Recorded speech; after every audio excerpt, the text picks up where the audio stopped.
Hey everyone, so in today's video, I am giving you 10 of my best makeup tips. These are game-changing techniques, tips to make your makeup look more seamless, to last longer. I wish I knew these a lot sooner, so let us begin. So for tip number one, I wanted to talk to you guys about something that I think way more people need to talk about. We often spend so much time picking the right foundation, the right concealer, but no one is paying attention to what is going on their face before this. We need to talk about skin prep. If you guys have ever seen My Big Fat Greek Wedding, I love this analogy. The analogy is that the man is the head of the family, but the woman is the neck, and she can kind of move the head any way that she would like. It's really funny. I like to think of skin prep as the same thing. Skin prep is the neck, and foundation is the head.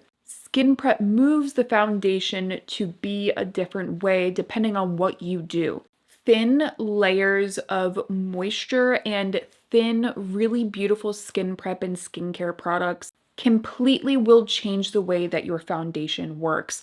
I have tried so many different skin prep and skincare products under makeup that I think I just want to do an entire video on this topic so that no matter what your skincare concern is, what your skin type is, whatever skin issues you're having with your makeup, you will find the right product for you. So make sure that you are subscribed for that upcoming video. I'm really excited about it.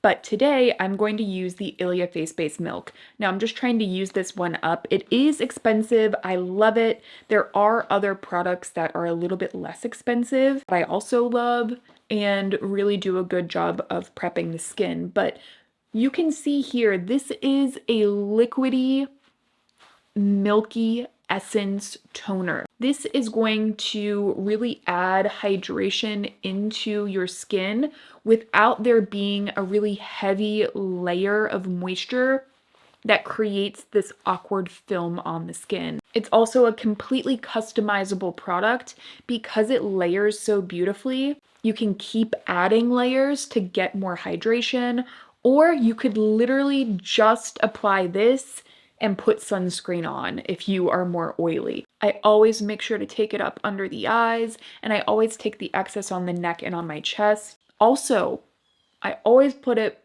onto my lips. This could easily be a tip in and of itself, and I always do this in these videos. I always go way over 10 tips. Taking your essence onto the lips will give you a more moisturized lip because when the lip balm goes on top, it's sealing in moisture rather than just acting as a protectant. A milky toner increases absorption of any other products that you have on top. Are just perfect for under makeup. So we'll get more into that in another video. And in that video, I will also be covering sunscreen because sunscreen is so vitally important, and sunscreen and makeup interact in all of the ways. You need to make sure that you have a sunscreen that lays beautifully under makeup. This is the Haru Haru Wonder SPF 50 non-greasy, more velvety finish. So you can see I added only 2 layers of that Ilia.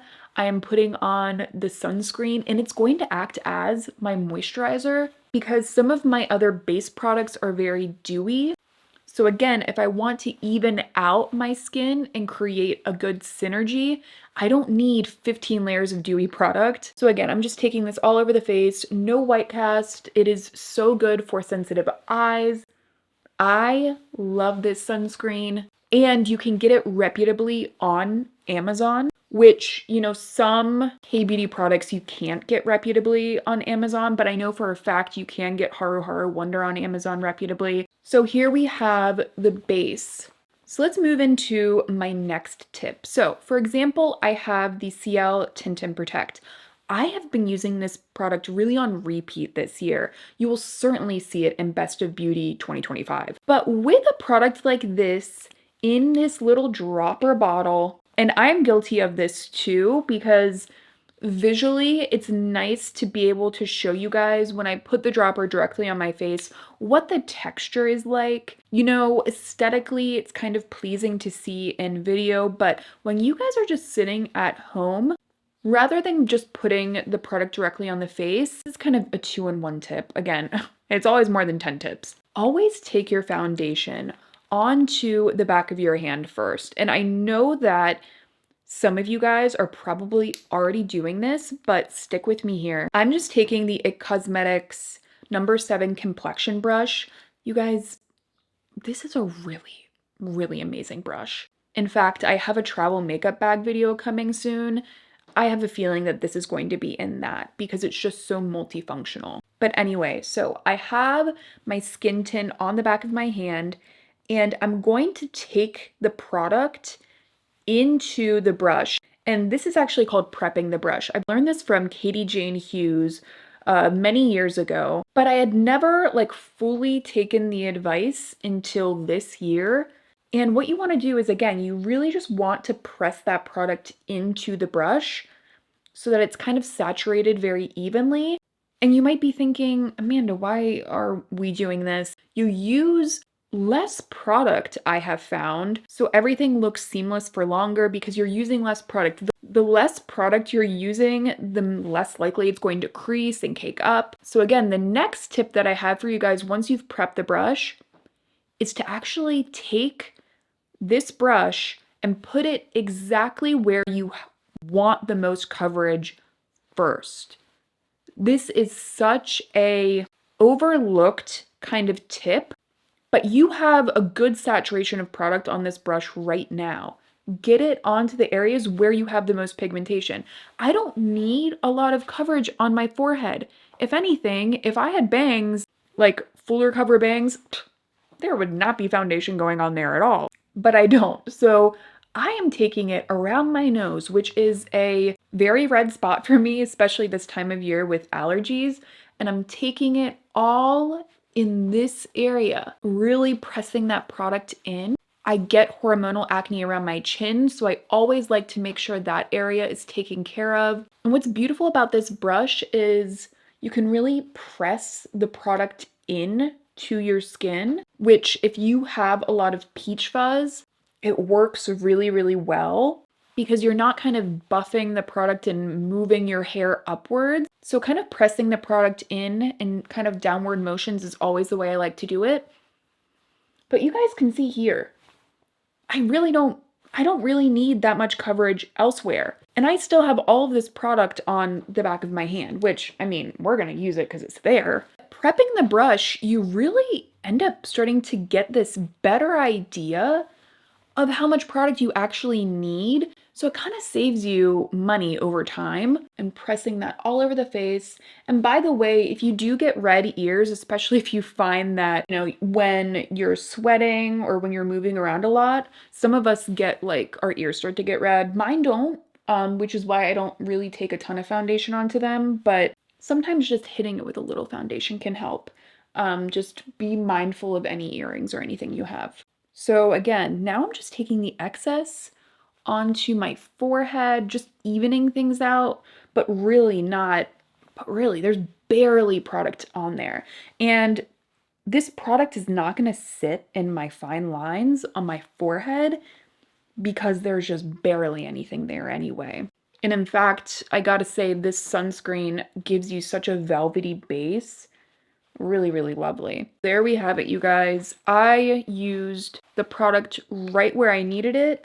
Now, moving on to concealer, I actually have an entire video dedicated to my top tips to concealer. So I'm gonna leave that in the cards for you guys. If you are really having trouble with concealer, I highly recommend checking out that video. But one tip that I did talk about in that video, and this is like one of my favorite tips. It's something that I started doing, gosh, I want to say like 10 years ago now, and it kind of changed everything for me, is whenever I apply my concealer, I apply it to the area where I want the most coverage. So for me, I have deep set eyes, I have hollow under eyes. This is something I talk about a lot on my channel if you're new here, but people that have watched my videos already know how often I talk about it. But I take my concealer right into the hollowness that I have. I also take a little bit on the outer corner just because I have some pigmentation on the outer corners of my eyes. And I let this sit. This is a huge tip. This already is going to definitely help your concealer, help you use less product, get more coverage out of the products that you already have. Definitely use this technique with creamier liquid concealers. Don't use this with a very dry kind of self-setting concealer that dries out the under eyes because it's just not going to look great. By the way, this is the Tower 28 Serum Swipe Concealer. I absolutely love it. But moving on to my next tip, because this one I am really excited to talk about because I feel like people don't talk about this enough. First of all, I let the concealer sit. While I'm letting the concealer sit, I always go into the brows. Here's the tip though. Before you put anything into your brows, you need to be taking your spoolie and making sure that you don't have a bunch of sunscreen, a bunch of skincare sitting in your eyebrows. Because if you're getting flaking, if your brows are starting to kind of cake up with product, this could be a reason why. Oftentimes, I feel like we immediately blame any of the brow gels that we have in our brows, but if you have caked up brows with a bunch of sunscreen and you put gel over top, the gel is not going to solve the issue for you. So you could even take a little bit of water and just make sure that your brows do not have any product in them before you start to work with them. I'm telling you guys, this will change the game as far as brow flaking. Now, obviously, you still need a good formula, but that's where I'm going to use the Rare Beauty today. This is the Brow Harmony. I also am not gonna lie, I've repurchased my Anastasia Brow Wiz for years and years and years, probably like 10 years. And that's probably still like my holy grail, but I really like this one too. Let's talk about how to fill in the brows if you want a little bit more lift. Now, for me personally, I have, zoom you guys in a little bit closer. I have the most sparseness under here. This is where I did the most tweezing, you know, when I was 15, 16. So all of this kind of can be filled in. But if I really want to add a lift to my face, what you can actually do instead of focusing a lot of the product down here, you know, putting a ton of product down here is going to naturally drag the face down. And again, honestly, completely honest here, I think just going with your natural brow is always a safe bet. It's always going to look good. I'm like very pro natural brow if you if you guys couldn't tell. But if you do want a little bit of lift, I'm going to show you how I would do my brows to give them a little lift, or really to give my whole face a good lift. So I'm first going to just take the product into those sparse areas. I'm not going to really fill in a ton on the bottom. So you can see I like barely put any product in there, just like to kind of finesse them a little bit. Then I kind of brush my eyebrow hairs up and I notice where my arch kind of naturally is. It's kind of up here. Now I have longer eyebrow hairs, but if I move them down, you can see that I have some sparseness right there where my arch is. You just can't see it because I keep my brow hairs longer, which is a little hack in and of itself, that you actually don't need to trim your eyebrow hairs as short as you might think, especially if you don't have very dense brows. So you're actually going to take your brow pencil right into that arch, and you're kind of gonna cheat your arch. Watch what happens when I kind of exaggerate my arch a little bit. Again, I'm just kind of taking that product and very lightly creating an arch. Do you see that? Like this side of my face immediately has a lift. Kind of crazy when you see it side to side, but I just love it. Almost gives it like a little bit of like a kind of, again, like a lift or almost a snatch kind of look without like, of course, like shaving off this part of your brow. Some people kind of shave this off and that gives them a lift. I think that that can be kind of risky, though the people that do it well look really good with it. I just don't think I'll ever be able to, I just don't think that would look great on me. But okay, so I'm going to do the same thing over here so you guys can see it again.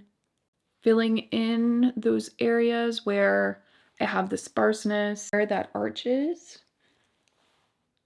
and I'm just going to exaggerate it with the pencil.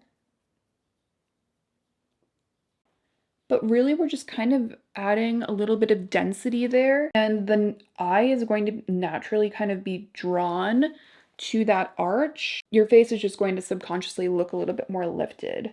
You know, just use your best judgment with your natural face shape. But yeah, so here's what the eyebrows look like when I've kind of concentrated the pigment up by the arch. I really like the way it looks, though I gotta be honest, I don't do my eyebrows like this a lot. But when I do, I really like it because I just feel like, again, just lifts everything up a little bit. I also feel like it kind of opens up my eyes. Again, keeping in mind, I haven't put clear brow gel in my brows yet. It's because I am planning on using powder. I always like to wait till like the very end to set my brows, just so I don't have a bunch of powder flying into them. But I'm just going to blend this with a little sponge, and you guys, the coverage is just always so much better when you let your concealer set. You need way less product. If I wanted this much coverage, I would have had to at least do 2 layers of product. When I let it sit a little bit, I need less. And I always take the concealer on the lid to prep and kind of cancel out any darkness, but we are going to talk about the eyes and creasing and how to just make all of your eyeshadow last and look really seamless, so we'll talk about that in a second. Then I always kind of take the concealer that I have, kind of do like a little bit of like highlighting in the middle of my face. I just take like the excess and do like one of these, just to bring a little bit of dimension there. All right, so let's go ahead and talk about bronzer. You know, monitoring the way our skin is looking, right now my skin is looking glowy, but it's not looking overly glowy for me. So I could use a cream bronzer, I think. If I was looking very, very dewy, I might opt for a powder. So I'm gonna say let's go ahead and with a cream. Let's go with the Fenty Match Stick, and this is the Swedish shade. And I really like this shade because I find it gives me a bit of a sculpt without it being like a true contour. So what I'm going to do again is I'm just going to scribble it onto the back of my hand. And that's when we're going to get into my next tip. So again, I can just take the same brush that I've been using and prep the brush with that bronzer, especially if I want like a really, really seamless blend. And I can start pressing that onto my cheeks. Again, I love this brush because it barely feels like I'm even putting any pressure on my face, but it just is so, so soft. But my tip for you guys is that I feel like we spend a lot of time talking about the placement of our bronzer, the color of our bronzer, but no one is talking about the pesky places that bronzer can actually make your makeup look off if you don't put it there. A big one, if you have a part in your hair that is a little wider, so me, right at the front, it's a little bit wider, take your bronzer up into that part, because there's nothing worse than me going out, then I go to the bathroom, and then I just have a bright white part with absolutely no color. Same thing over here. See how you can start to see a little bit of my scalp? Any places where you just have like thinner hair, always taking that product in there makes a huge, huge difference. So let me kind of show you the difference. We have here, here. You see that difference? It's so subtle, but it just makes for a very natural look. Same thing with the ears like we talked about. So I don't put foundation on my ears, but I always take a little bronzer there. The excess on the jaw, and then that's basically it. I mean, I'm looking at my face. This is very subtle, especially I feel like on camera. In person it looks nice, but I feel like I could add some more. So I'm gonna add a little bit more, just more so for camera so you guys can see the impact. I don't like to fuss with a contour and a bronzer step oftentimes, just being honest. To get more sculpt out of your bronze, just go for something that is more neutral to cool. You don't need like a gray bronzer in order to get sculpt. Sometimes I feel like just taking your bronzer shade slightly more cool can really do that. Let's go ahead and talk about blush. So again, I am going to opt for a powder, but I'm going to go with a more luminous kind of powder to retain a little bit of a glow, but I also kind of want to use it as a way to set my face. You have to be careful with the blush that you're putting on if you don't have like powder on all over your face. Some of them just like do not want to blend on top of cream. But with a good formula like this one from RMS, you don't have to worry about that. So this is the RMS Redimension Blush in Maiden's Blush. I just love, love, love, love this tone. It's kind of like just this beautiful beige. I feel like these beige shades are really trending right now. Let me give you kind of a swatch on my finger. See how it's like gorgeous, gorgeous beige? It's almost like in the bronzer kind of realm. Gosh, that was a weird way to swatch. Very, very pretty. So I want to show you guys my tip about blush. So I'm going to take the BK 107. It's really nice for blush, especially if you want like more of a diffused look. So I take it onto the brush. I really like try to take off a little bit of the excess. Now, the very classic way that we're often taught to apply blush is to smile and then put it right on the apple of our cheek. But what you will notice is that when you're smiling, when you stop smiling, that apple of the cheek immediately droops down. Actually taking the blush way lower, which a lot of people have also been liking. It's kind of that like boyfriend blush look, or that almost like Renaissance painting-esque look, where it kind of complements a rounder face. It kind of adds a plushness. This tip is not necessarily saying this is the right way and this is the wrong way. I actually would love to do an entire video about blush placement. I think it's really interesting how where you apply it can really change the face shape. For me personally, I want to really exaggerate the kind of plushness of my cheeks here. This is where I have the most volume, so I'm not going to smile. I'm just going to look, I'm looking down at a mirror over here, by the way. I'm going to concentrate the product where I really want to emphasize a plushness or a fullness in my cheek. That is right in this area. And I love this blush because you see how it adds that full look. And then I'll just take the excess and kind of blend it into the bronzer. It's a really lovely color to do that with.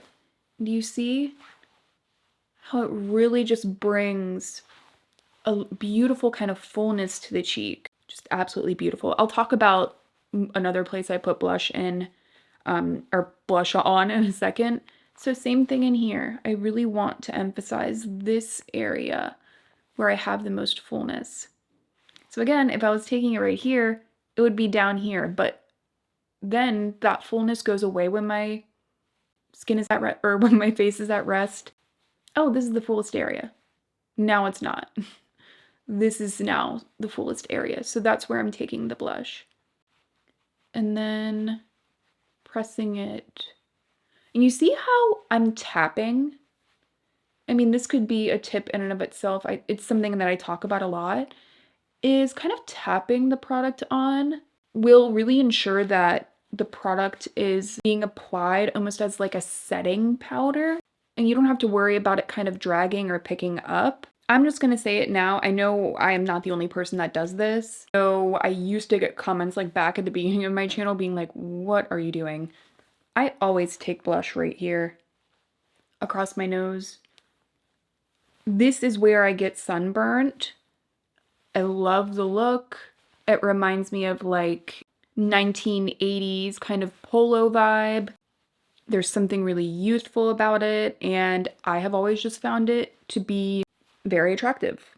Like whenever I see someone with that blush just a little bit taken over the nose, I'm just into it. So I have been doing it, for like 7 years, have never stopped.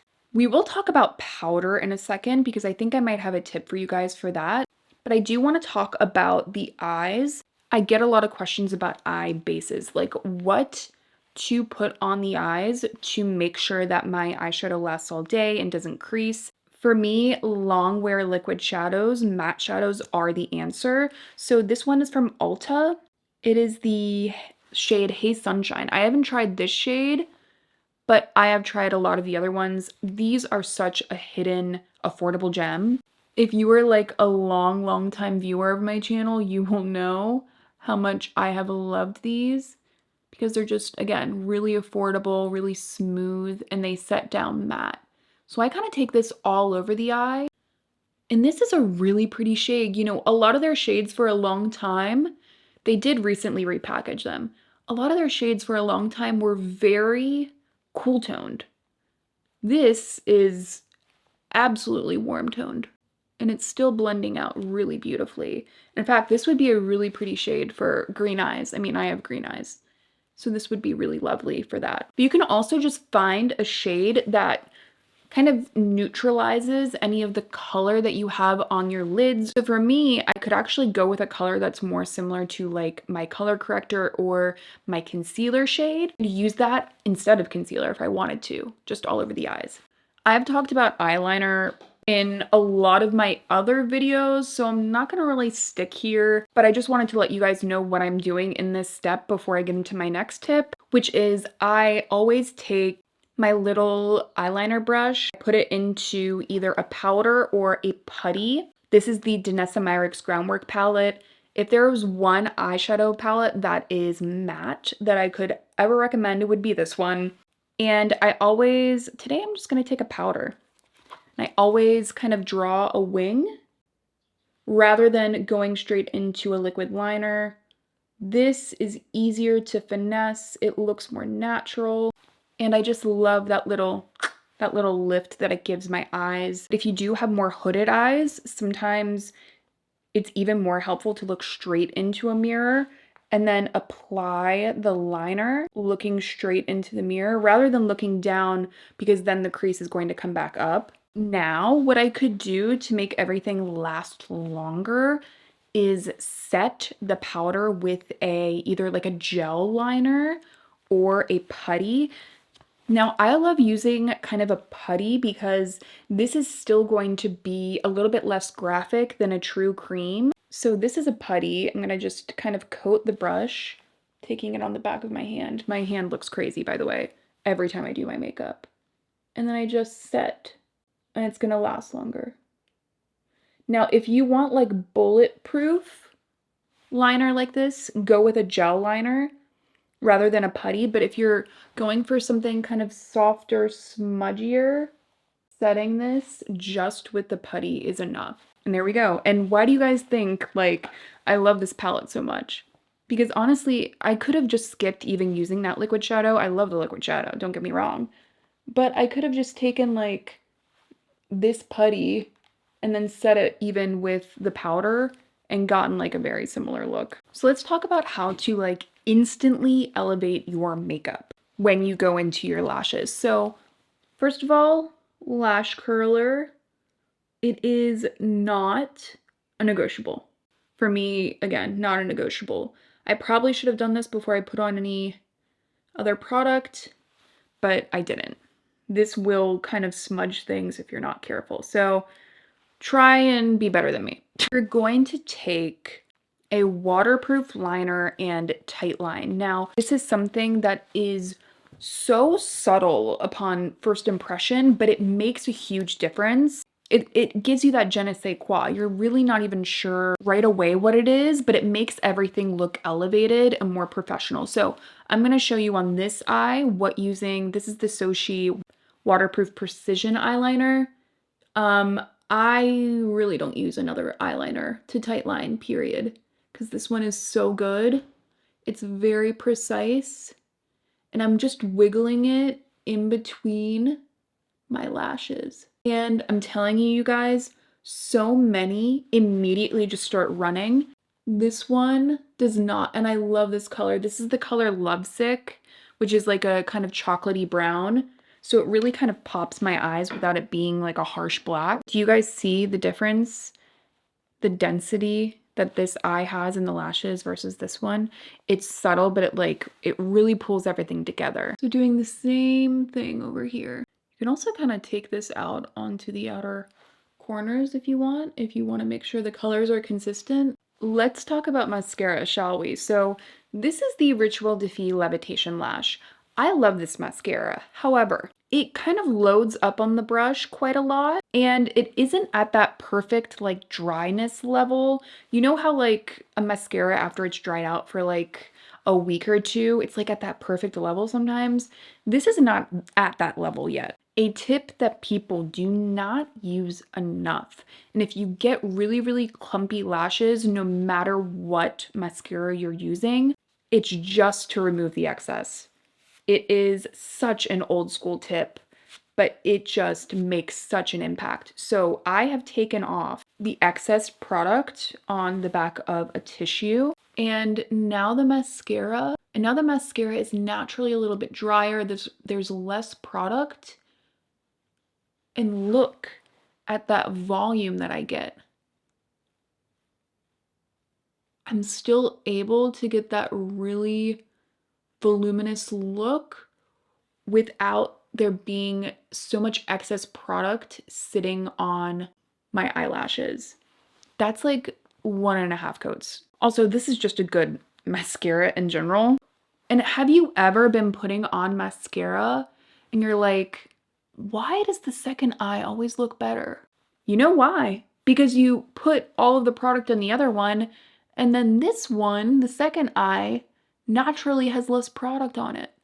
So you're able to like get a very fluffy, non-spidery, like loaded up look, which I also love that. I'm not gonna lie to you guys. Like, I think that's beautiful too.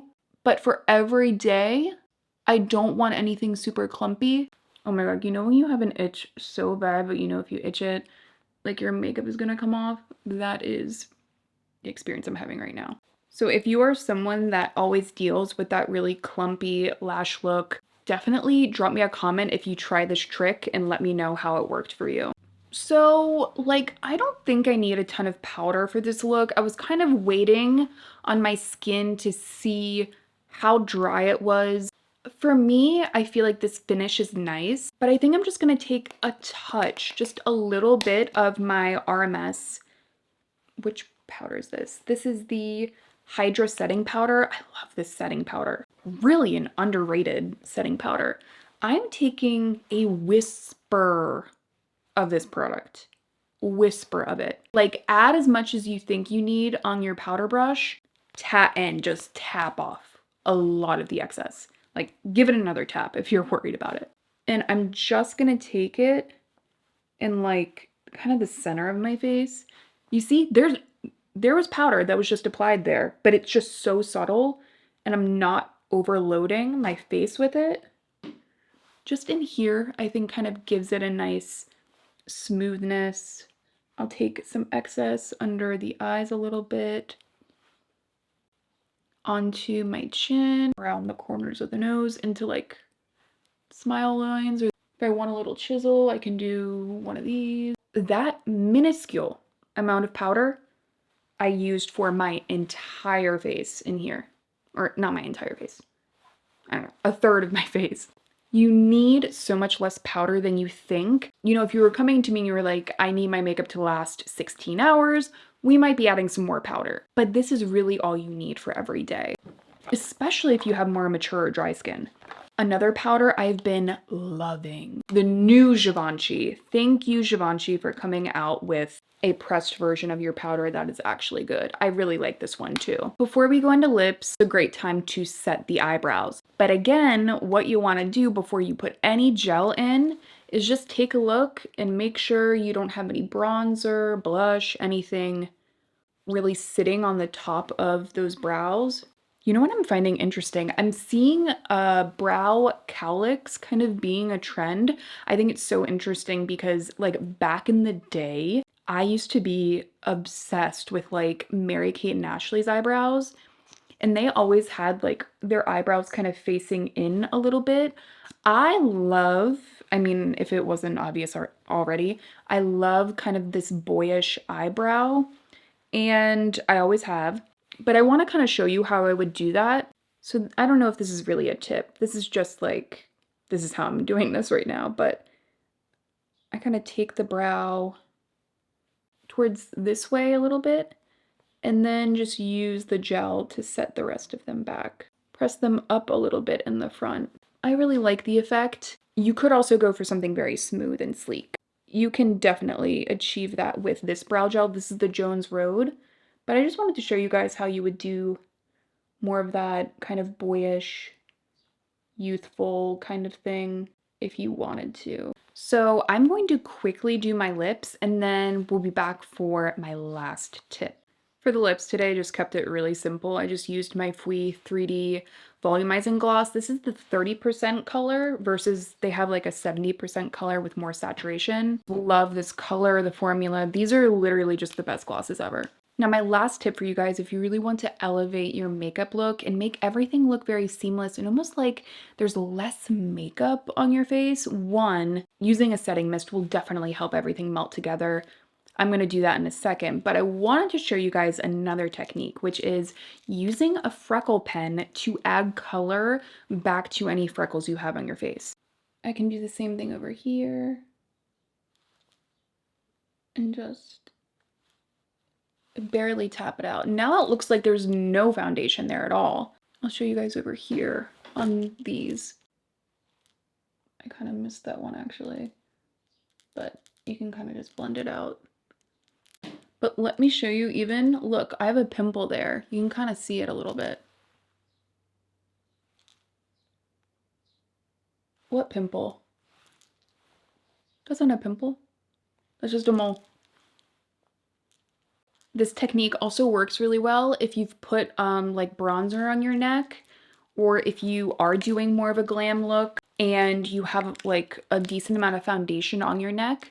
Adding color back to any of the little freckles that you have can really make everything look a little bit more natural. And that was 10 makeup tips that I think everyone should know. I hope that you guys did enjoy the video. Make sure you're subscribed for my upcoming video on skin prep, because again, skin prep really can change every single other step that you put on your face after it. So make sure you're subscribed for that. I'm going to leave links down below to all of the products that I used. But overall, just thank you guys for being here. If you found it helpful, give the video a thumbs up, and I will see you guys in my next one.